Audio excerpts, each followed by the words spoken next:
మిత్రమా, నమ్మి బ్రతకడం వేరు, నమ్మిస్తూ బ్రతకడం వేరు. నమ్మి బ్రతకడంలో ప్రేమ ఉంటుంది, నమ్మిస్తూ బ్రతకడంలో స్వార్థం మాత్రమే ఉంటుంది.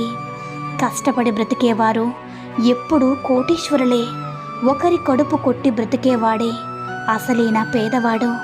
మిత్రమా, ఆర్థిక పరిస్థితి ఎంత బాగున్నా సరే మానసిక స్థితి సరిగ్గా లేకుంటే జీవితంలో ఎన్నడూ ఆనందంగా ఉండలేరు. కోపాన్ని అదుపులో పెట్టుకోలేనివాడు జీవితంలో చాలా కోల్పోతాడు. అది మీ పట్ల తప్పుడు అభిప్రాయాన్ని ఏర్పరవచ్చు. అన్ని భయాలు పిరికితనం కాదు మిత్రమా.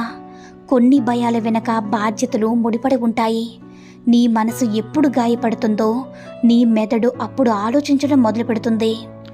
ఒకటి గుర్తుపెట్టుకో మిత్రమా, మోహం, కోపం, అసూయ అనే 3 నరకానికి 3 ద్వారాలు. మన నవ్వులు వినిపించినంత గట్టిగా మన కన్నీళ్లు